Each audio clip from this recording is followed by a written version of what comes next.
గౌరవ ముఖ్యమంత్రి గారు మొన్న బీసీ సంక్షేమ శాఖకు సంబంధించిన రివ్యూ చేసే సందర్భంలో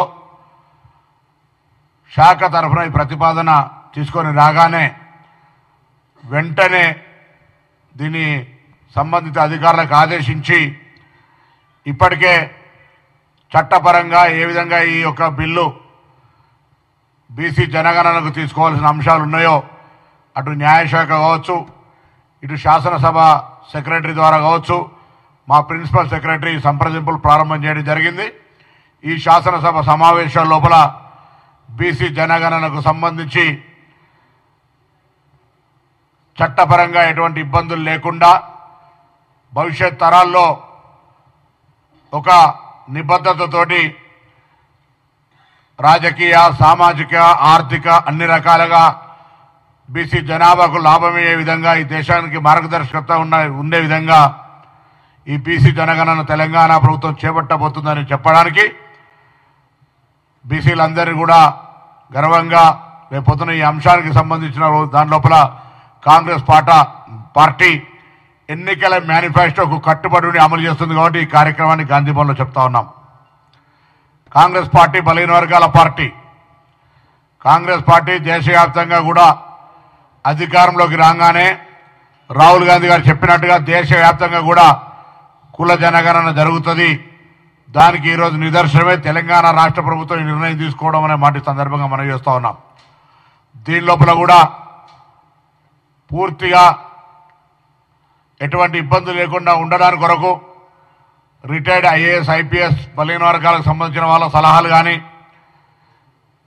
న్యాయపరమైనటువంటి సలహా సూచనలు కావచ్చు, రిటైర్డ్ జడ్జిలకు సంబంధించి కావచ్చు, లేదా ప్రొఫెసర్స్, రిటైర్డ్ ప్రొఫెసర్ అందరినీ కూడా సలహాలు తీసుకునే కార్యక్రమం కొనసాగబోతా ఉంది 2-3 రోజులు అసెంబ్లీ కంటే ముందే. అదేవిధంగా బీసీ సంఘాలందరూ కూడా కోరుతా ఉన్నాం, దీని మీద మీ సూచనలు, సలహాలు ఏమున్నా తెలంగాణ ప్రభుత్వం ఇన్ ప్రిన్సిపల్ డిసిషన్ తీసుకుంది. తెలంగాణ రాష్ట్రంలో బీసీ కుల జనగణన జరపడానికి నిర్ణయం తీసుకుంది. దానికి సంబంధించి భవిష్యత్తులో ఎటువంటి ఇబ్బంది న్యాయపరం లేకుండా ఉండడానికి కొరకు అవసరమైన సలహా సూచనలు ఇవ్వమని సందర్భంగా కోరుతా ఉన్నాం. గౌరవ ముఖ్యమంత్రి రేవంత్ రెడ్డి గారి నాయకత్వంలో మిగతా మంత్రివర్గ సభ్యులందరి సహకారంతో నిధుల కేటాయింపు, అవసరమైన నిధుల కేటాయింపు కూడా శాఖాపరమైన ఏర్పాట్లు చేస్తూ ఉన్నామనే మాట కూడా ఈ సందర్భంగా మనం చేస్తున్నాం. క్షేత్రస్థాయిలో దీని నిర్వహణకు అయ్యేటువంటి నిధుల కేటాయింపు కూడా జరగబోతా ఉంది.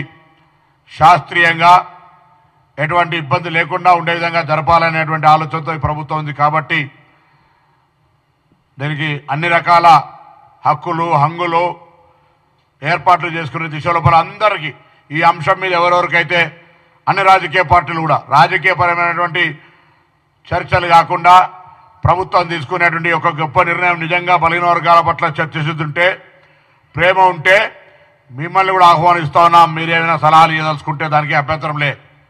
ఇది బలహీన వర్గాల ఉన్నతి కొరకు తీసుకోబడుతున్న నిర్ణయం. తప్పకుండా ఇప్పటికే దక్షిణ భారతదేశంలో కావచ్చు, కర్ణాటక, కేరళ, తమిళనాడు, ఆంధ్రప్రదేశ్ ఇతర రాష్ట్రాల లోపల ఒక బలహీన వర్గాలకు సంబంధించిన ఒక ఎజెండా ఉంది. తెలంగాణ రాష్ట్రంలో కూడా కాంగ్రెస్ ప్రభుత్వం అటువంటి సానుకూలంగా నిర్ణయం తీసుకుపోయే ఆలోచనతో ఉందనేటువంటి మాట సందర్భంగా మనం చేస్తూ, ఇందుకు సంబంధించి మా మేనిఫెస్టో అమలుకు సంబంధించిన విషయం లోపల ముందుకు పోతున్నామని చెప్పేటువంటి ఒక కార్యక్రమంలో భాగంగా మీ అందరినీ కూడా సహకరించమని, ఈ అంశం చేపట్టడం ద్వారా రాబోయే కాలం లోపల బలహీన వర్గాలకు న్యాయం జరుగుతుంది. ఎవరు వచ్చినా అధికారంలో ఏమున్నా బలహీన వర్గాల వాటా అది స్థానిక గ్రామ పంచాయతీల రిజర్వేషన్ల అంశం కావచ్చు.